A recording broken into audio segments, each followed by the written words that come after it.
Here I am, just passing time, waiting for Ken. And if he doesn't make it in the next 3, 2, 1.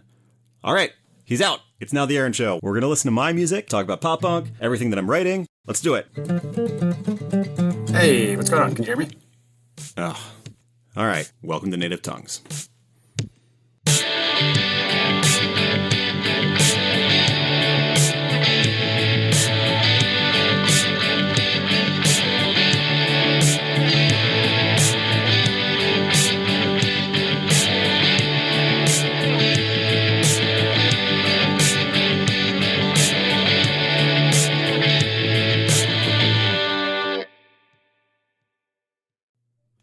All right.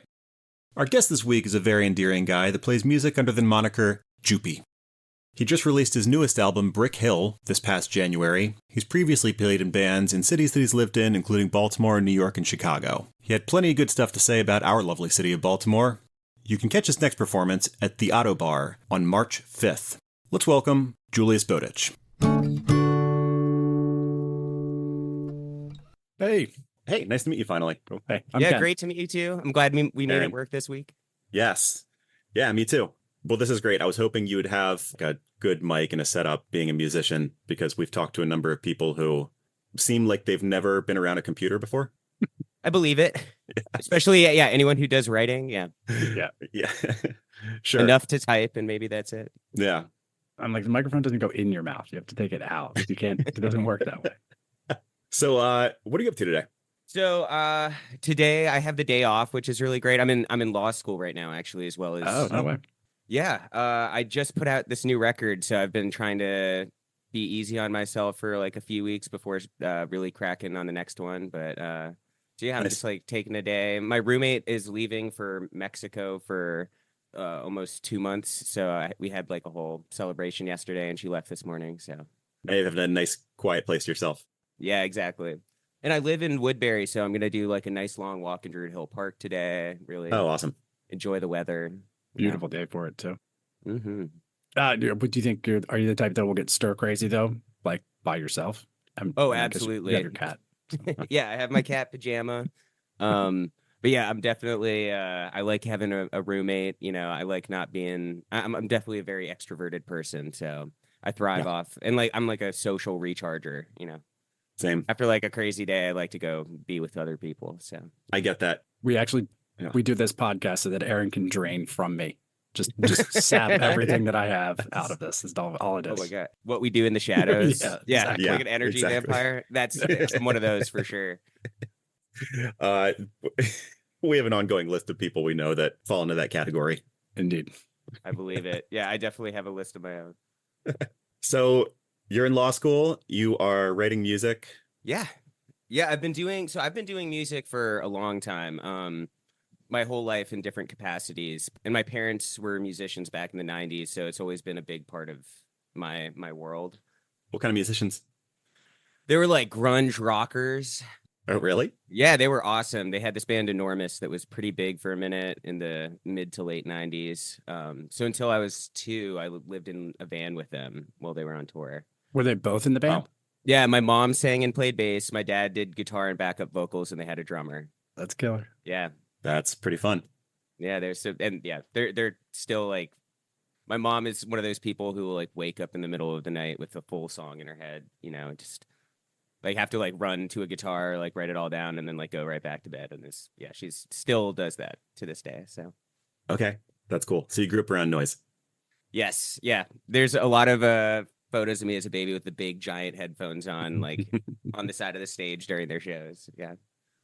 Did you get that passed down? Do you? Is that your flow of inspiration? Does it just hit you and you go, or is it a? No, I'm definitely. I mean, I've had that happen. Like, what is my mom? It's like where the like muse catches you or whatever. But I think for me, writing wasn't as instinctive. I think there's like very different kinds of songwriters, and some people just like have that moment where the lyrics, the whole thing is just in their head. And I think other people are composers, which I'm definitely not really a composer either. I'm somewhere in the middle where I feel like I'll have like a small idea, and then it'll be the work is just building around something really small rather than like me having it all come together at once, if that makes sense. It does. I've read Paul McCartney's one of those people. I hate those people who can just throw down a song in 5 minutes. Yeah, yeah. Throw down a good one. I could definitely throw something Yeah. down. I don't think it would be great though. Right. Yeah, and it's happened to me before. I've had like that one magic voice memo where I'm like, oh my God, all the lyrics are perfect. Everything, the song's done in one go. Mm-hmm. On my new record, my favorite song on my new record, Sandbox, is one of those songs for sure, where it was just, I have this old Japanese synth called an omnichord Mm-hmm. that's all over all of my music. And it was built in the 80s for like children to learn how to play music. So it's like you literally just press a button and it makes a noise. And there's a strip on the side, and everything in that strip is like in the same key. So it sounds like you're like shredding on a keyboard, but you're literally just doing that on like a little strip. Oh, that's cool. Yeah, and for me it's great because I have no idea how to play keys at all. But yeah, I was just dinking around on that, and that whole song came out of me. But none of the other songs on the album were quite like that, for sure. That's awesome. It's your guitarist by trade. I'm actually, for years I played bass in a bunch of bands in New York, and that was like my main instrument. Jupie started initially as like a side project to other projects I was doing in New York, and only really has developed into my primary focus during and then after the pandemic. Oh, nice. Yeah, not that the pandemic's fully over, but at this stage of it, Ish. We're pandemic-ish now. Yeah, exactly. Pandemic-ish. I like that. Yeah. Right. Though right now it's a little gnarly. We're in like a big old wave right now. So Yeah. Yeah. Yep. It's coming around quite a bit. So where's the name from? Jupie. Mhm. So I went to Fordham University in New York for undergrad, and when I graduated, I moved to Bushwick with a bunch of my friends. And one of the kids we moved in with, I didn't know, but it was like friends of friends. His name is Christian. He's a very good friend of mine still. He just started calling me Jupie when moved in together, and I had never really had a nickname since I was like a little kid. My mom calls me Jules sometimes. Yeah, normally my grandparents, they called me Juice, which is not great with OJ, but Right. but that was my nickname as with my grandparents. It's all about the era you're born in, though. Yeah, I was born in 95, Yeah. so it's like it felt especially not great. Not a good but, set. Yeah, I don't know what that says about their thoughts on me. But yeah, so Christian, he for years was calling me Jupie. I thought that was a great, like, I wanted a one-word quick name for my project, so I was like, Jupie's perfect. Everyone was like, it has to be Jupie. So Cool. yeah, so it started with that nickname, and then maybe like 2 years or a year and a half after I started the project, Christian just like sends me a YouTube video out of the blue, and it's this dog trainer, Peter Kane, who he's obsessed with. But he was watching this trainer who trains crows and dogs and cats and everything. And he sent me this video, and it was called Jupie the Recycling Dog. Oh my And gosh. this guy, Peter Kane, had trained a Springer Spaniel to recycle, like to carry like his recycling to the bin, and it was really cute. And so I realized years later that was the original Jupie. Wow. Was he able to separate paper and plastics? Unfortunately, no, but it was still really cute, and you can find the video out there. I don't know what the context is on that. I don't know how I take that. I'd be like, well, I kind of have locked into this and really invested in this, and this is where it came from. Yes, yeah, no, and it had already. I had stickers at that point, so I was like, "This is it. This Now you're is sold. I've committed." So That's funny. Yeah. When I was in college, there was a kid that I always knew affectionately as Sketchy Dan. Everybody's like, "Oh, it's Sketchy Dan," and all that stuff. And it was, I mean, probably halfway through the semester, then I learned that he doesn't know that they call him Sketchy Dan. oh until no, That's until even we're better. at a party and somebody's like, Sketchy Dan, hey. It's like, what? What'd you say? I was like, oh, duckhead, walk away. it's great. There is a guy who I recently heard people call him the milkman, and I didn't know why. Just like at law school, and I realized I don't know if he does it still, but apparently his first year he would drink a gallon of milk every single day Ew. at school, and I'm like, Is he that's 9 years old? This is an adult person. I think he had also not just gone directly from undergrad. This is like a grown Wow. adult drinking a gallon of milk a day. So I feel like that's either you have a deficiency or you're on some sort of strange milk diet routine. Yeah. I think it's a weird routine. I would hope so. Yeah. Was it at least skim milk? I haven't inquired too much. This was a recent. I found out last night, to be honest. I had a friend over who explained where the nickname came from. So Because the milkman is kind of a cool nickname, right? You're like always bringing it. yeah, He needs a better origin story, though. True. Yeah. Actually, so I grew up here in Baltimore till I was 11, but my dad was getting his PhD at Hopkins and then got a job teaching in Cairo. So I was in Cairo for middle school and high school. Wow. That's really where I started playing music. But Nick, How was that? How was that transition? I mean, middle school to be going in, not I mean, I just to hated another it. school, but yeah. I hated it at first, but I mean, living in Cairo was amazing. It was such an incredible experience for me to get to be there for middle school and high school. Only time that was a little like not great was during the revolution. We were like evacuated during that because in 2011. Oh wow. It was only like I think we were only evacuated for like 3 weeks or something. But those were a terrible 3 weeks.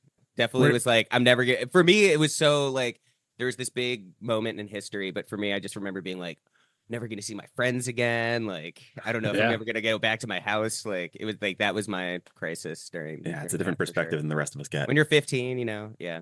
Where did you evacuate to? So our like family friends who had lived in Cairo had moved to Berlin, so we went and stayed with them for a while. And then my grandparents at the time were living in Italy, and we went and stayed with them for a while. That's awesome. What was music like in Cairo? So it was really interesting. There's like a very powerful like music culture in Cairo. Cairo is kind of the art hub of a lot of the like North Africa, Middle East region.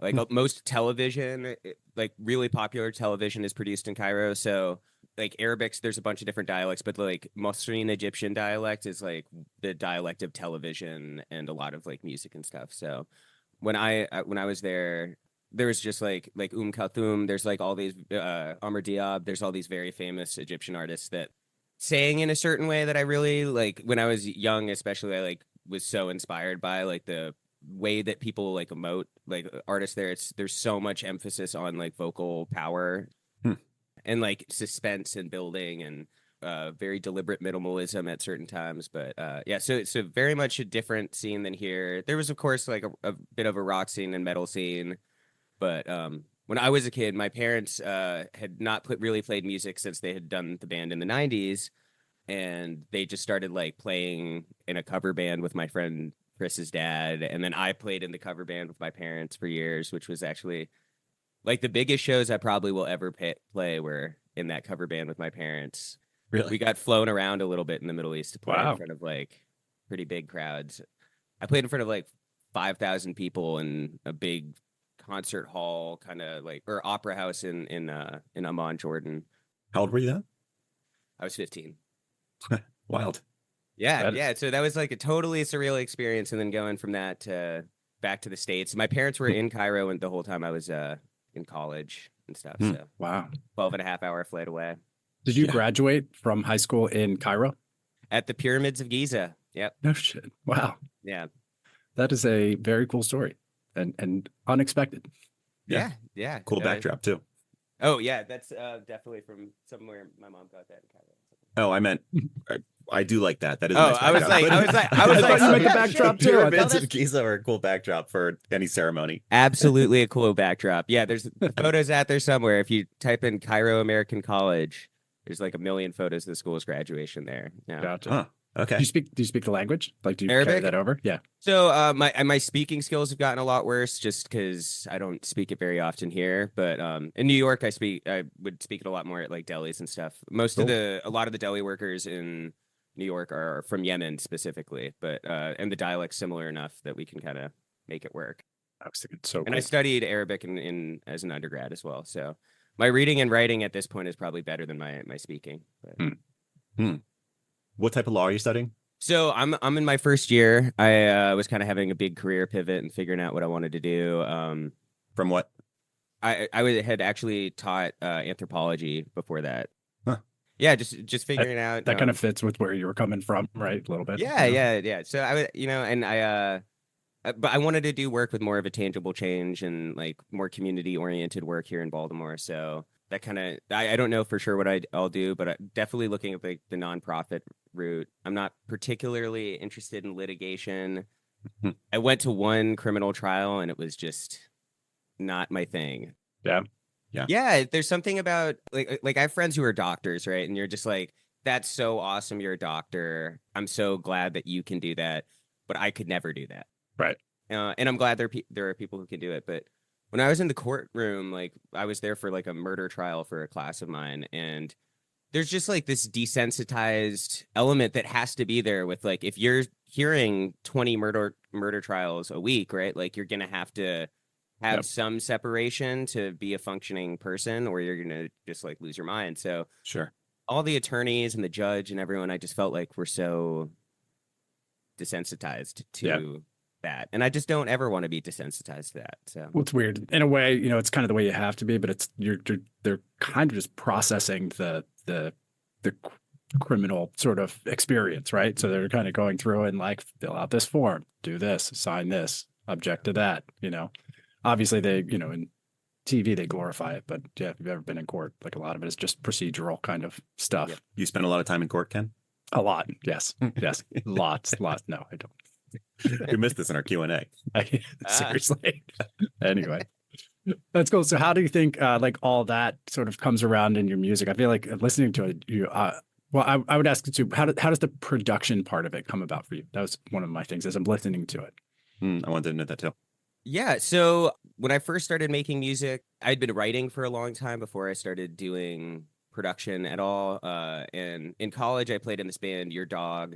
My friend Ian had done all of the production work himself before like we did our first EP. And I loved that kind of at-home DIY, intimate, like a little bit rough around the edges sort of sound.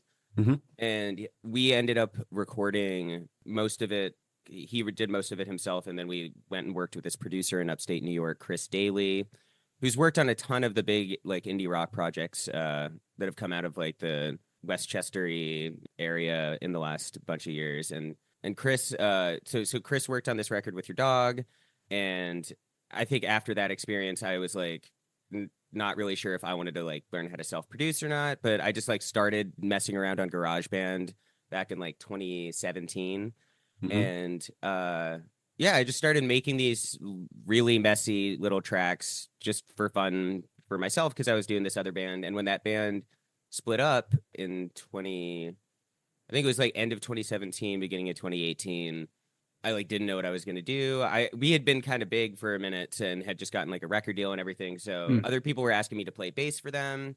So I started playing bass in different projects, but like focusing more. A lot of my friends had been like, "This is your moment. Like you should start doing Jupie. You should start doing this project more seriously." So I demoed out a bunch of stuff, and then the producer I had worked with, Chris, who's wonderful and has his thing that he does really well, had offered me this great deal to like record for really cheap for like, you know, a week or a couple of days or whatever, record a little EP with him in New Paltz. So I went up to New Paltz with the band that I had at the time. Jupie was like a full band at the moment. And we went up and recorded, and it sounded good, but it was totally not what I wanted it to be at all. And was like Sure. completely, I had this moment like when we were getting the masters and I was like, I'm never going to put this out ever. Wow. This is not, nope, I'm done. Wow. Yeah. Wow. And just too polished to like everything. I'm just trying to figure out and how you make that call. So for me, it's not always just about polished. It was more like, it was like a really good indie rock EP Mhm. that was like sounded like a band and didn't sound like the demos I had gotten really attached to. And everyone says like in music, don't get overly attached to your demos. Like it's like a curse that people have when like there's something that they fall in love with in their demo and makes them like unable to hear like a potentially better option because they're so attached to this one thing. Sure. And so for me, that's what people were telling me, and I was like, nope, actually, no, I'm just gonna, nope, sorry, we're not putting this out. I broke up the band. They're all my friends still, you know, and they've all still played in GP in different ways. My friend Tommy, who is the drummer, co-produced this last one. He helped me with some drum production and mixed it, so we're all still very close. But yeah, I was just like done doing that. Broke up the project, recorded, and I was like, I'm just gonna do it all myself and send it to my friend Gabe, who was like he's now very successful in the music production world, and he worked on Maggie Rogers' last album. Oh, wow. And he's worked with with a bunch of really great artists out in LA. He's one of those move to LA people. Oh. He opened up for the Shins at the Hollywood Bowl. That was crazy. Oh my gosh. So, yeah, Gabe's really made it. But before he made it, he worked with little old Jupie. But you can still hit him up. yeah, and we're still Right. Instagram mutuals. So, but yeah, so Gabe just like heard these demos, and I'd also sent him what I worked on with Chris, and he was like, I think we should just do the demos and like maybe add some drums, maybe add a few little synth pads here or there, but this sounds good. Like, do Like, what you want to I do. found my guy. And so I like went, and I think we worked on stuff for one day, and then he just mixed it, and he's really, really talented. He has this program that's now like everywhere, but at the time was like super expensive, called RX or something, where you can isolate auxiliary audio and like move the levels. So I had a lot of things like I'd record with my window open, and you could hear the subway, like the above ground subway. Yeah. You could hear birds. So that first EP had all this stuff, but he like very intentionally placed it. So he made all of this. Oh, Julius is a dingus and left the window open, and you can hear all this shit outside. Made that sound way more intentional and cool. I was just about to say, I'm assuming you did that intentionally. Nope. No, I just had no idea what I was doing at all. Like I never recorded before. Right. So I was just like on GarageBand. Wow. My biggest success streaming wise and whatever from that record was the song Yams. And I didn't even own an interface yet. I just had one of those like Yeti USB mics. Like what Ken's talking into. That's literally what I'm speaking into. Yeah, no, and they're great. I did like When you know how to do it. my first EP is all the vocals are one of those. Nice. Wow. I love them. I think they're amazing. And yeah, even the drums on that song, like my friend Tommy held the mic in the corner of his studio with like a bunch of stuff on top, and I like played the drums really quietly. But yeah, so yeah, I do all the instruments on my own music as well. That's what I was wondering about that's that great. as well. That's great. Yeah. But yeah, that song, it was like literally didn't have an interface. So the bass is just pitched down acoustic guitar. The electric guitar is just running the acoustic through a bunch of filters on GarageBand. Question: why would you pitch down the guitar to be the bass when you are a bass player, like in Origin? So, because I didn't have a thing to plug the bass into on my, like, I didn't have an interface to, so I couldn't record directly into my computer. It was just pure laziness. And I was just going to be like, yeah, we'll re-record the bass. But Gabe was like, No. I'll make it work. It'll sound great. And It's your vibe. and that's what you have out on Spotify is like that song is just, there's no actual bass or anything on it. It's just this totally That is cool. weird, rough little sketch. I've done some similar tricks before in that I have a bunch of guitars, but I don't have a bass. And so I've found ways to, make my guitar sound like a bass. Well, I do bass wise. I have inherited from my uncle, like I record mostly with this, it's like a 1972 Fender jazz bass. It's beautiful. Mm-hmm. It's yellow, which is really weird looking and cool. That's cool. I did a lot of the bass on that first EP with my $150 Squire Bronco. So if you ever want a cheap bass, I will die on that hill. That is the best cost to quality ratio you can find out there. That's Squire great. Bronco. So you picked this up. I'm assuming your friend is really good at mixing and mastering because, the recording process and that post-production, all that mixing stuff is two different worlds. That's really tricky. Oh, completely. And so, well, when I did that first EP with Gabe, that was a wonderful experience. But since then, I've worked with a few other people that are super talented that have all just in their own different capacities, like done this sort of thing, like in their own recording experience, like taught themselves how to do it. So I think they all like could look at the very messy tracks I had and figure out, like they knew what I was doing because they had probably done that like years ago when they were incompetent. So like, I love that mistake. I made that mistake. Exactly. Yeah. So I did my second EP. It was like mostly recorded in this house in Woodbury in the beginning of the pandemic. And I was living with my friend Avi at the time, who has this amazing project, Lazy Lazy. And the two of us both played together in this band Sipper for years and very close friend. But he helped me a ton with the production on that, just like taking much rougher sounding things and like really getting them fleshed out. And then our friend Alan Tate, who's the singer of this band San Fermin, he mixed that second EP. And then Are these all local? These are all New York people. Okay. This is some of them were, my friend Avi was living here and now he's back in New York. And then my most recent EP, it was all me and my friend Tommy. And we got our friend Justin Pizzoferrato, who's a genius to master it. He does all the engineering work for the Pixies and Dinosaur Jr. and a bunch of really. Oh, wow. Feel the Pain came on a mix last night when I was hanging out at someone's house and I freaked out because I hadn't heard that song in a while. Oh my God. Yeah. I used to work at Summer Stage, the big venue in Central Park in New York. And I got to see Dinosaur Jr. Oh, and cool. I sold one of their shirts to Michael Imperioli. No shit. Yeah. Yeah. Actually, Sopranos. he played at Autobar recently. Really? Yeah, and my friend's band Dolly from New York opened for him, and it was crazy. And I met him after. Super nice guy. His Wild. bassist followed me on Instagram, so maybe there will be a There their you band's go. called Zopa, so maybe there will be a Zopa Jupie show. At some point. Zopa. All right. Awesome. We'll keep an eye out for it. What kind of shows are you playing now? So I played a handful of shows this year, but the big show that I just did was on January 12th, the same day that my new record came out called Brick Hill, and it was at Metro Gallery in Station North. It was really awesome, and so I kind of had put all my resources into doing that. I played with these amazing local acts, Nina Gala and Ias, and yeah, both those projects are unbelievable. I'm so grateful that they were willing to play with me. Cool. And it's funny, so live, the way that I do it, I have I think I had 7 people on stage with me, or me and 6 other people during my set. So Yeah. for music that's like very just intimate, me goofing off in my room, to make that very simplistic thing work live, I need Right. so many people if I'm not going to use like backing tracks or whatever. So Is there somebody on the bird calls and you're no, in charge but we of- did I start don't know the if you know this, but Ken does a good bird call. Oh, yeah? I can do some Try to- bird calls for you. Yes. But yeah, you should hide out in the audience and just I do will. bird calls throughout the show. Yeah, I discovered that recently, and it's But yeah, Weird talent. lay some bird calls on us. That was shockingly good.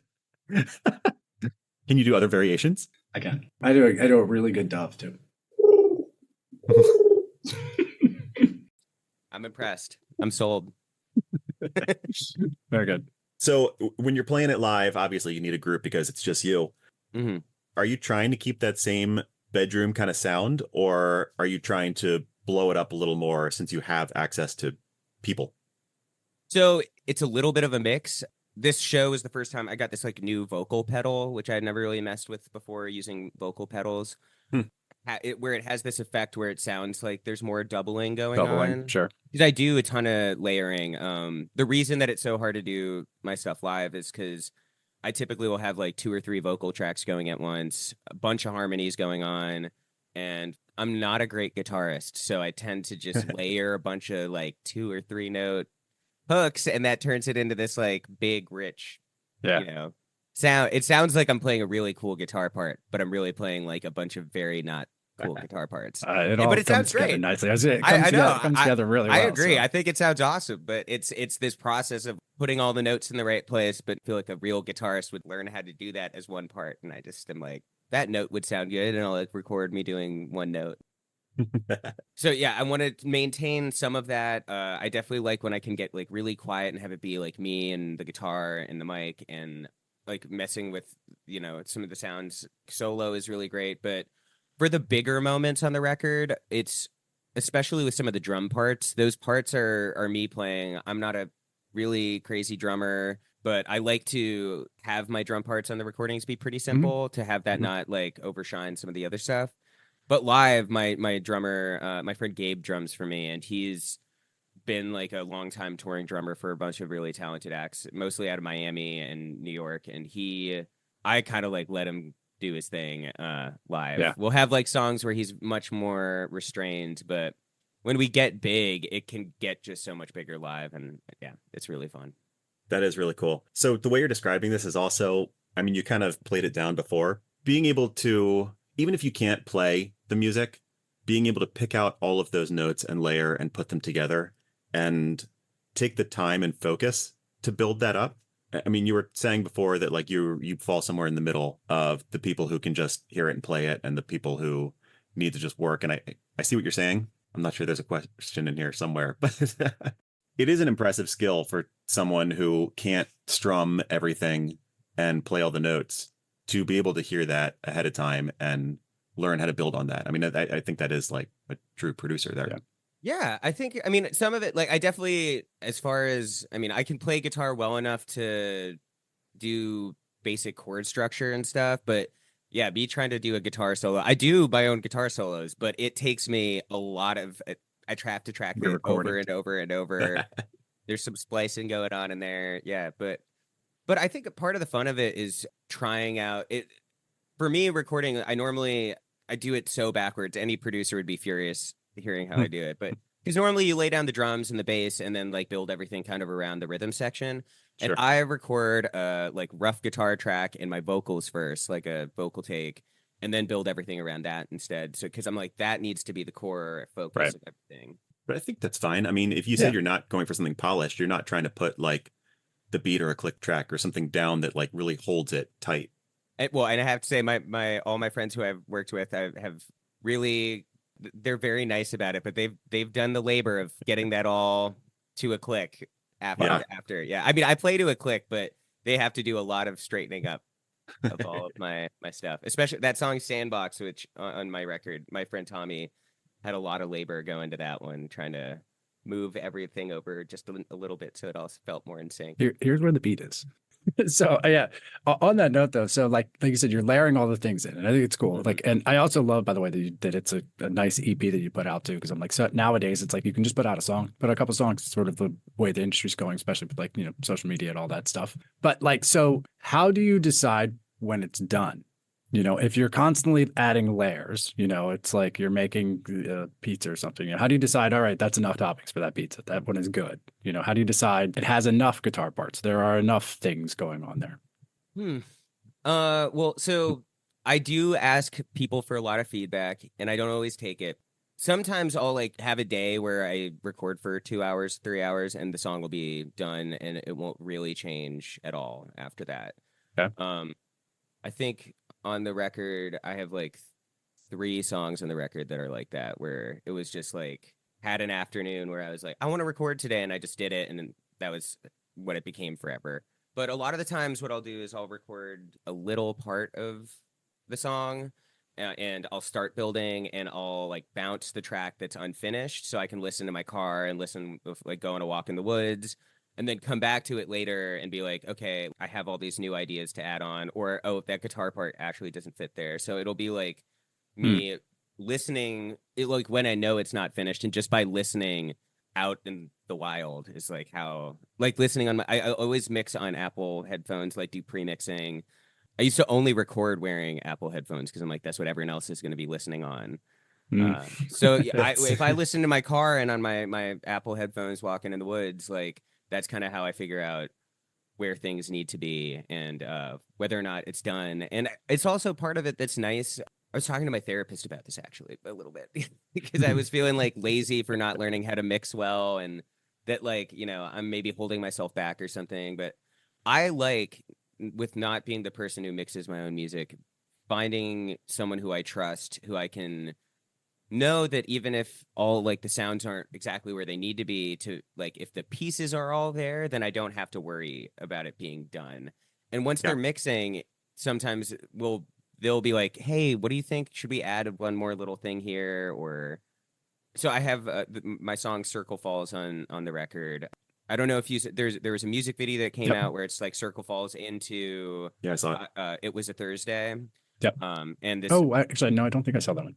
So it just came out on the 12th, and so it Circle Falls on the record. It transitions into the song. Yep. It was a Thursday, and my whole idea to even do that came out of my friend Tommy being like, "What if we end Circle Falls with that bass riff that you do, but played on a synth, and this like the na na na na na na na." So he sent me just that synth part, and I was like, "Wait, can you just like bounce that and send it to me, like so I can have it repeat over and over?" And then I built this whole track around that one part, and I called my sister and I was like, hey, do you have any poems you've written recently that you really like? Ask Lyric, right? What's her name? Yeah, so Lyric did so I just hit her up and she was like, actually I just wrote one called It Was a Thursday, can I like send it to you, and if you like it I'll like record over that. So yeah, I added all these bird track. I like went for a walk and like recorded a bunch of birds in Druid Hill Park, and then like me and Lyric kind of put it all together, and Tommy, it was just, but it all came from this idea that Tommy had. So his name's Tommy Ordway, to plug him. He's the best producer ever. He's worked with great bands, Pom Pom Squad. He's the manager at Figure 8 Studios, which is one of the coolest studios in Brooklyn. So yeah, I'm gonna have to look all these up afterwards. Yeah.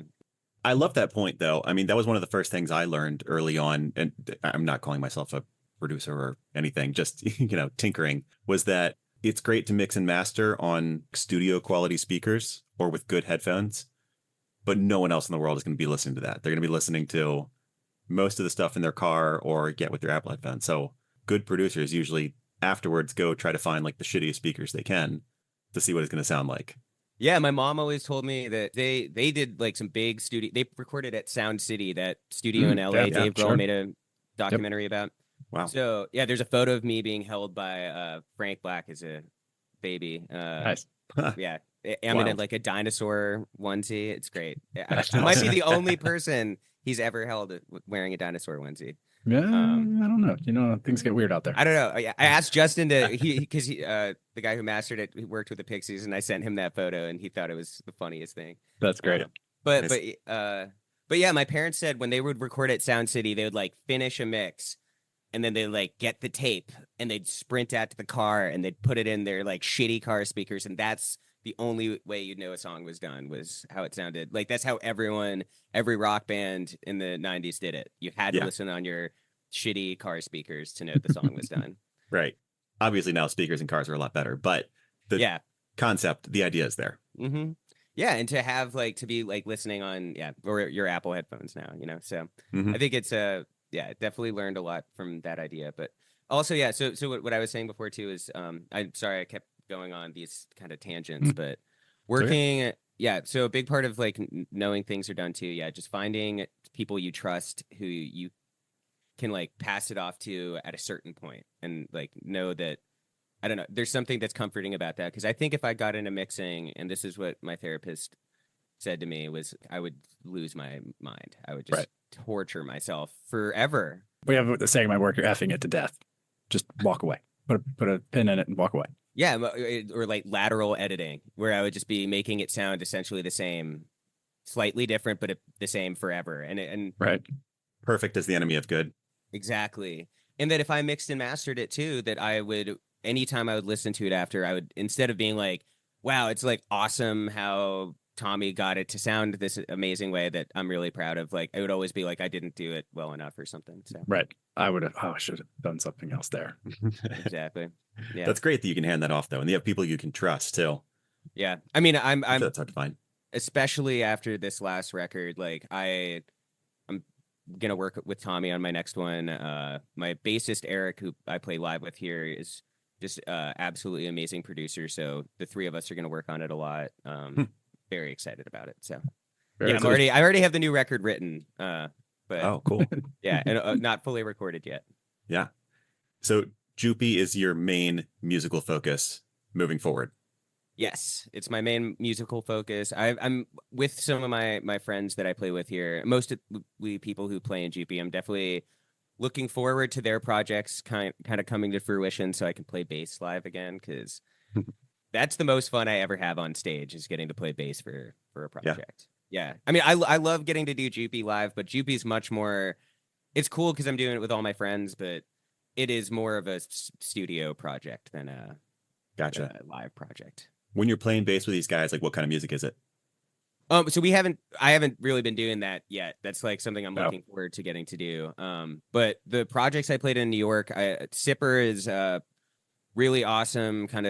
It started as more of a bedroom pop, indie rock sort of project, and is evolved into a much more expansive, like touches on hyper pop and all those other kind of newer genres that are like pushing the boundaries of like electric, and like finding that line between like it being like almost like a little hammy, but then also like so good that everyone's like, damn, like this is This so is great. catchy. Right. Yeah. It's catchy. Can't get away from it. What was that band, Ken, out of Oregon that we liked a couple of years ago?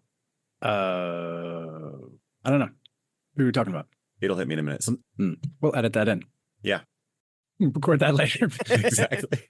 Remember our favorite band, the Whales, from Oregon? They're great. Superorganism. Yeah, there you go. Yep. Oh yeah. So I mean, so that was a really fun project. My friend Joey, like all of he never, I don't think has ever posted this anywhere, but all of his initial success songs all happened when he was living in Waverly. He self-produced all of them in Waverly. That's cool. Like one Yeah, year nice. he lived in Baltimore. So that was one of the projects I'm in. And then I played in this band Marinera. I still technically play in it, but they have like a long-term fill-in bassist now because I live here and will continue living here. Marinera is much more of a harder rock, kind of pop rock kind of band. Just put out a new single on I the saw that on 23rd. Spotify. Yep. Yeah. Okay. Marinera's fantastic band. Those are some of my best friends in the world. Nick played bass for Jupie for years, the singer of Marinera, and I think every single member of the band has played in Jupie at some point when I was up in New York. That's wild. Yeah, definitely a little. Yeah, everyone playing in each other's projects all the time. Yeah, so here I'm looking forward to getting to do that with some people, and yeah, my friend Eric has this great project that he's never put out music before, but I'm very excited. It's a little mix of like new wave and then bedroom pop, and my friend Garrett, who plays guitar for Jupie, also has a project that's much more post-punk sort of stuff, which I love playing bass for that Fun. sort of thing. So Are you planning on touring? So it's a little tough with school, but I was going to try to book something in May, trying to play, like do like a show here, a show in Philly, a show in New York, maybe a show in Boston or DC. But beyond that, it's just really hard with everyone's schedules and Right. wanting to, Yeah. And like, again, like sing it, like I love playing shows as Jupie, but doing the touring thing is something I did for other projects before. And it can be really fun, but I think I'm kind of at a point in my life where doing like a really long tour sounds like quite a grind. And I don't know how Yeah. I'd fit all 6 or 7 people, and we'd have to have like a caravan of cars. That's I don't have a big to van that travel could with fit that. everyone. Yeah. Take you right back to your childhood. Yeah. No, I mean, yeah, if I toured, I would definitely do like a stripped down version of Jupie, but Okay. Yeah. So mostly recording studio stuff and some shows sprinkled in here and there. Yeah, I try to make it so I'm not overplaying in the city where I can get like everyone to actually come out and see me, because they Yeah. can't just be like, oh, I'll go to his show next week. Right. Right. But Yeah, I've been happen. talking to some friends about some shows in March and in May. So I definitely will let you know when the next one's up. I was supposed to play Yeah, please do. with this great local band Polar View and this other band Advertisement, but Advertisement's bassist just broke his hip, so Oh. that got canceled. Did you Yeah. tell him you know a bassist? I have a question going Yeah. back to Circle Falls, which is the video for Yes. that, and actually Sandbox too. How did you connect with those artists? So Peggy did Circle Falls. Who did Sandbox, by the way? I didn't see that. Jake Armstrong did Sandbox. Cool. Jake is one of my closest friends here. Super talented animator and has done videos for a ton of really amazing artists. He just won a bunch of awards for a video he did with Gum and Ambrose from King Gizzard and the Lizard Wizard. Oh, So yeah. he just did the videos. It's called Minor Setback is the name of it. Okay. Cool. Check it And out. it is check it out. so awesome. Yeah, he's been doing this for years. We met just like through mutual friends when I had moved back here during the pandemic. Like started talking about music, and he started showing me his videos, and I was just blown away by the stuff he was making. And for fun, he'll do these like animations that he pours so much time and effort into that are just because he has all this creative energy. And I've met so few people in my life who spend as much time on just like, he'll make a video of like a goofy video about like a animated McDonald's thing or something. Like he'll have Right. some like weird, crazy idea and spend like weeks making this animation. For no one but himself. Yeah, well, he posts it on his Instagram, and he has a pretty Yeah. successful account. A lot of the time, it's not like he's doing something that for any purpose beyond it being like he had this creative inspiration. So once he Value really about started it. getting into these videos, he did this thing that I think is a pretty brilliant move, where he would find the side projects of these bands he loved like Tame Impala and King Gizzard, and hit up people being like, hey, I'm an animator, I make videos. Could I make you a free video for a new song of yours? So, and they would be like, sure, that would be great. And then Yeah, he turned that once out. he did a video for them, like they would be like, oh my God, he's so unbelievably Clearly talented. talented. Did he work with Tame Impala? So Gum is the drummer of Tame Impala. So he's okay. worked with a lot of these side projects with these really big artists, and Yeah, that is. he did a pretty video for Yellow Days, who's really big. A really cool video of Yellow Days like running around London, all animated. Huh. Very cool. But yeah, so Jake, when he started showing me these videos he was working on, I was like, I totally couldn't afford one of your videos. But he, as a friend, he's like, well, if you give me like complete creative liberty, basically, Right. I can definitely cut you more of a deal. If you don't That's make cool. me like do something that I am less excited to do. Right. So I, with the sandbox video, I really was just like, you run with it. I trust your judgment. Have fun, do your thing. And he's like, yeah, I want to make like a little robot guy. And I was like, Sounds okay, great. that sounds awesome. And he Do made it. this crazy, amazing video. That's I cool. love it. He threw Club Chuck in there, my favorite bar in the city, you know. Okay. I Yeah. was wondering about that. Like some of the stuff seems very specific in it. So Yeah, And how there's little references to hear, you know. how about Circle Falls? So Peggy Fussell, who did Circle Falls, is one of my childhood friends' moms. Oh. Yeah, my friend Grace, who I went to preschool with here and grew up with, and actually lived with in New York for a year, and lived with her here briefly. Yeah, so it's her mom who lives in Ontario, and just has been doing animation and has been like a big inspiration in the field of like of visual art and animation for years. Teaches in Ontario, and she was posting these like mixed media animations on her Instagram. And I was talking to Grace. I was like, "Do you think your mom would make a video for me? Like, is that weird to ask your mom?" Because, and she was like, "Oh my God, my mom would love to do that." So That's cool. I sent Peggy the record, and I was like, "Pick a song, anyone you want, like if you're interested." And so she was like, "Oh, I'd love to do that." And she actually did it for. I think she's getting her PhD right now. Maybe edit this Okay. a little bit, but Okay. she used it for something for school where like it was a big submission for her. She's been working on that for like a long time. I think since like May or April last year. Wow. Was working on these videos. So Gotcha. It shows it's really, really good. yeah, Yeah, it does look great. unbelievable. And I remember when she sent it to me, I cried so much. It was like my Yeah. house and my home. Like the house that you see in that video is like the house I'm in right now. The transition at the end when it Yeah. goes to the photography is really, really cool. Yeah. And so I mean, because the whole record is really about this house that I'm in right now. There's this little hill that is like tucked away in Druid Hill Park. Okay. That's Brick Hill. Oh, okay. So this is what the whole record is about. And so Peggy did just this remarkable job bringing in all this imagery from like here and having that just become this like lush mixed That's media killer. dreamscape. Yeah, I was so blown away, and it's so Baltimore, and like that's something I really wanted to. And Yeah. Because Circle Falls, have you ever been? There's like a million names for it, like Round Falls, Horseshoe Falls. It's yeah, along yep. the Falls way. Yeah, Falls Way, yeah, yep. Yeah, that's kind of what the idea That's had awesome. been behind the name of the song and everything. So I when love I was that. a You've kid, got- they called it Circle Falls, not Round Falls or Horseshoe Okay. Falls. But. You've got such a creative network, not just a creative network, but like a creative, productive network of people of all facets. That it's great that you're pulling from all of these. Yeah, I mean, I feel so grateful all the time for the community that I have here, especially. And I have a ton of great community in New York, and I loved being there. I loved when I went to grad school in Chicago, and I loved the music scene there, and everyone's really supportive.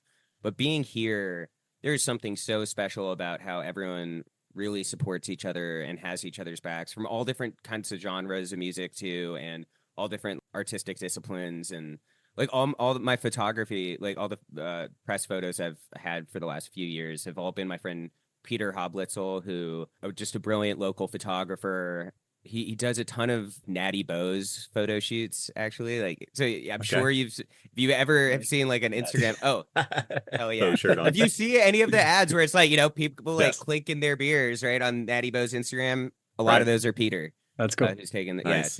he's brilliant, and he'll often, I'll like pay what I can kind of, but a lot of people, what I try to do is like, Peter was like, I want to try out all these new filters on my camera and Right. whatever, like, you can pay me maybe a little, but if you let me be more experimental, then Same idea as the sandbox video. It's like, Yeah, hey, and I so want to be I- an artist, and if you let me be an artist, Right. The answer hey, is my always friends get yes. it. A lot of them have other jobs too and stuff, and they know that I'm, in law school. I also bartend part time, so I just like have a lot going on, and they know I'm doing what I can, So Where do you bartend? at the Crown, I'm not sure if you've been there, but it's a Korean restaurant slash don't know bar it. slash music venue. Yeah. Sounds cool. It's a really great spot. Yeah, I love it a lot. They treat me really well and are really flexible with my schedule. And I've Nice. played some shows there in the last year with some really cool artists. Would Very highly cool. recommend. But yeah, I mean, there's a ton of great spaces here right now too for live music. Mm-hmm. Like Metro Gallery is amazing. Mm-hmm. Autobar is amazing. The Yeah. Compound is such a great DIY space. I was just reading about the Compound the other day.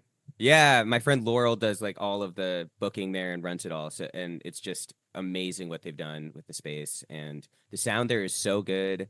Is it? Yeah, this band Tomato Flower, who I love, is playing a release show there soon. Okay. But yeah, there's just always cool stuff going on. Yeah, some of the members of Animal Collective played at the Compound recently. Oh, wow. I went to park school with them. No way. I That's think so they were all a cool. year below me. That's rad. Yeah, well, they have their studio. I think their studio's right over there in Dan Deacon's and stuff, right by the Compound. Yeah, so I feel like being here, even I've only really been back here full time for like a little over a year and a half, and it's amazing how quickly people are so willing to open up, support you. And It's fantastic. I think we had almost 200 people at my release show, which was That's amazing. Just That's so good. crazy. Yeah, Nice. ticket sales were way beyond. I think it's the most money I've ever made playing a show, except when I did like a college show, because Right. those shows pay crazy amounts of money. But as far as like at a real venue, that was like the best turnout I've ever had, and That's great. everyone was just so wonderful and supportive. So I That's hate good to to hear. I hate to pull the ripcord, but I actually do have to yeah, bounce. It was very nice meeting you, man. Best of luck. Yeah, nice meeting to you too. It was great. Well, Eric, you keep going. Do you want to ask about the travel stuff? Yep. I was just going to throw out that question. Awesome. If you want to bail out, I will fake your voice and put in some Send things it. later. Just send me the thing, and then I'll add in all sorts of color to it, and it'll be great. No, I don't want you to do it. I'm going to do it. Yeah, Be good. Very nice meeting meeting you. All right, Yeah, nice see you, meeting buddy. you too. Yeah. So you kind of jumped the gun on this. The thing that we usually like to end on is, since this is about like where you came from and how that kind of Mhm. shaped your voice, what do you do when you go back there? But you've bounced around a lot. You've been all over. I'm going to let you pick a hometown where you would want to take someone out for a day, an evening. And what would you do there? So the idea being like, if I was gonna go back to my hometown, my original place of inspiration. That was the original idea, but the more we've done this, the more we've talked to people who have bounced around a lot and have claimed home as places that they lived later in their lives. They didn't have as much connection to some of the earlier spots. So it sounds like you have a strong connection to Baltimore. You could do that. Yeah, I definitely would do here As well as Bushwick. Yeah, I mean, I love New York, and I was in New York for a long time, and it's definitely always going to be home. But this has really become home again in such an interesting way, because living here till I was 11, and then not living here. I'd visit a lot, but like not living here till I was 25 for like a little bit, and then moving back here full time when I was 27. It's just, definitely this is home. So yeah, if I was gonna take someone out for a day in Baltimore, I would start with a walk in Druid Hill Park, because I think it's such a special place. It's the third oldest public park in the country, which a lot of people don't know. I did not know that. Yep, after Central Park and Fairmount Park, the third oldest in the country. So Have you ever run the dreaded Druid Hills? that's like right up the hill for me. So yes, I have. Yeah, they're some serious. I walk them every single day. Actually, Oh yeah. It's part of my like mental health routine, and to appreciate where I am, to do a walk every morning, like up the trail, and just do a little loop through the woods, like down that one of the big giant hills, and then walk back to my house. So That's great. that's a big part of my life. So I'd start the day getting coffee at Cafe Los Sueños in Remington, which is the best coffee place in the world. I'm going to have to check that out. It is the best coffee you'll ever have. Carlos, the owner, just such a spectacular person. They roast their beans there. Amazing place. Yeah. Where it's in amazing. Remington is it? It's on 28th and Miles. Okay. Yeah, I'm going to look. 10 out of 10. The best coffee I'm not overselling it, I promise. It is. I'm always looking for a good place. Yeah. And I'm also shouldn't fully. In Common Ground Cafe is amazing too. I used to work there, and the new coffee there is so spectacular since it became worker owned. At Common Ground? Common Ground in Hamden. Nice. Okay. Yeah, have to shout them out as well. Cool. But yeah, so I do a walk in Druid Hill Park with coffee from Cafe Los Sueños. Mm-hmm.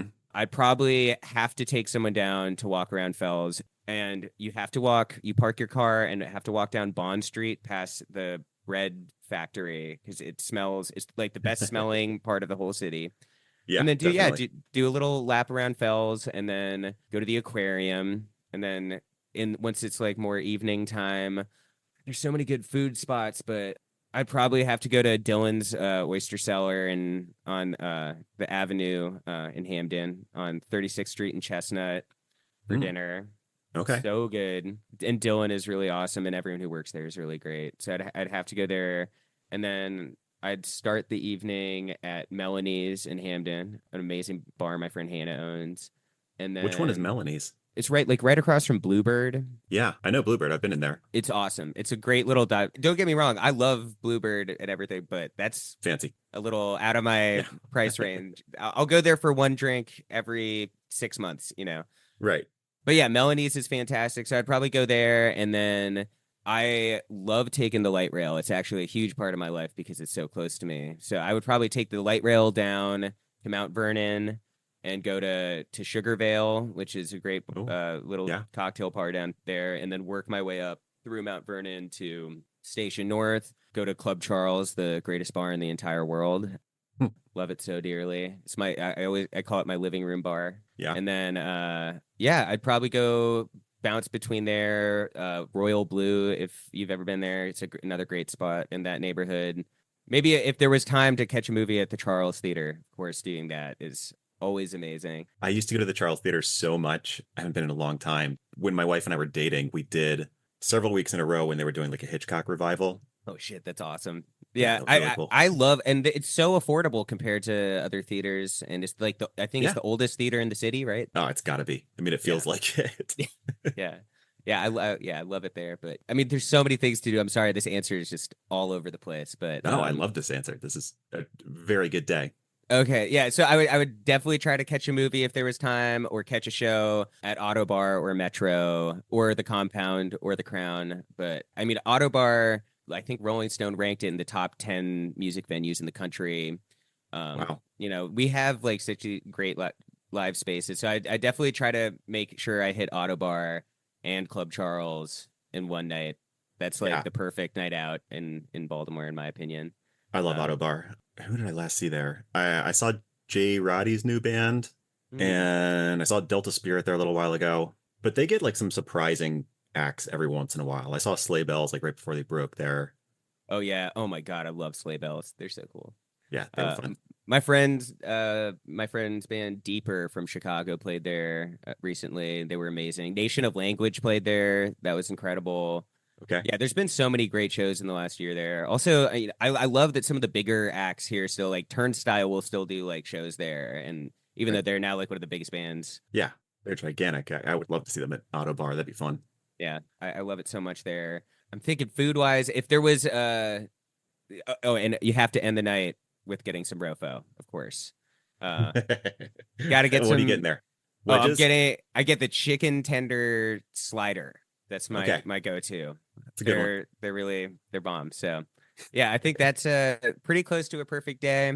If there were a few days, I would definitely throw it like if it was a Monday night, a burger night at 29th Street Tavern in Remington. It's the Mhm. best affordable burger you're gonna get in the city. Really? Yeah, I love their burger. I also the one at Rocket to Venus is really good too. I have had that. But yeah, 29th Street Tavern's burger is my number one kind of affordable dive bar-y sort of local places. that have Perfect. food. So. Yeah, that's what I want. So I think that's like most of the day that I would do here. Trying to think if I'm missing it. Yeah, walk into Circle Falls is another great one from where I am because you Mhm. just walk along the falls way and that's really beautiful. Getting to go down to Patterson Park's pretty cool, but I'm team Druid Hill Park for sure. Yeah, I think that's a better one. Yeah, it's like you're really in the woods when there's some of those paths where you're just like totally in the middle of the forest, which is awesome, but also in the middle of the city. I just have woods like out the window right now. It's just like looks Nice. like I'm in the middle of the forest. Where I have my studio set up downstairs is like looks out. I've posted some photos of it, but I think maybe one of my last posts on Instagram it has like a photo like out the window and it's just like my speakers and then just forest. But I'm Nice. like in the middle of the city. I'm like the light rail's right there. I can go down. Yeah, not many places you get that. Yeah, and that's part of why I have to do this like woods walk, because there's a lot of stuff I miss about New York and Chicago and everything, but what I like, my quality of life here is so good, and I Mhm. credit this city with giving me so much. And I think that the people who stay here and are committed to this city are really about understanding that like it's all of our responsibility to make this place shine and to make it really special. I couldn't agree more. Yeah, the city gets a bad rap too often, and there's a lot of great stuff here. I see, like, John Waters still goes to Club Chuck like once every few weeks. Like there's just like the It's people cool. who are committed to this city are so committed to it. And, Yeah. he has some quote that I loved where he's talking about how Baltimore is like this strange place with such extreme style. And then if every weirdo from the South started driving north and just ran out of gas and stayed, that's like what Baltimore is. I mean, parts of it, he's not wrong. That's Yeah, it's just like I don't know. I love that idea though about this being this place where everyone just kind of ended up, and then it's so special. And yeah. as someone who's like, I've also gotten to live in so many places. It's the smallest city I've ever lived in. Cairo's Mhm. like 20 million people. New York's Oh my 9 gosh. million. Yeah. Yeah, Cairo's way bigger, like double New York. Yeah, this is the smallest place I've been, but it's just so special how committed everyone that I know is to making it even more special and supporting Yeah.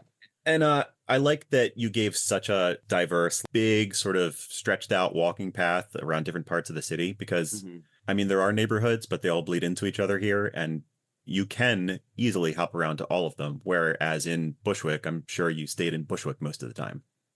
I mean, I was very into trying to not do that, but it was also not what most of my friends did. Yeah, Right. I made sure to work and bike and subway all around the city, and part of it was like going to school up in the Bronx, so like really having Okay. to learn the subway system really well. And I have a lot of friends who, when I visit and we'll like go get food in the East Village, they're like, "Wow, I haven't been to Manhattan in like 6 months," and I'm like, "How?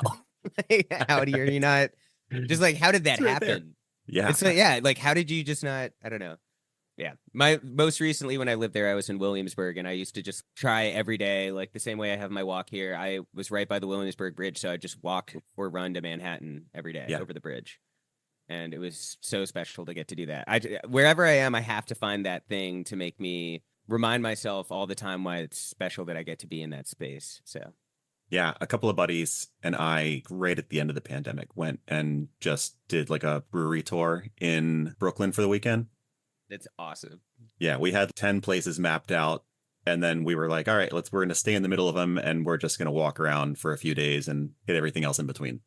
What part of Brooklyn were you in? It was close to Greenpoint. Oh, okay. So Williamsburg is like right south of Greenpoint. So Yeah, which I mean, is we walked where through Williamsburg.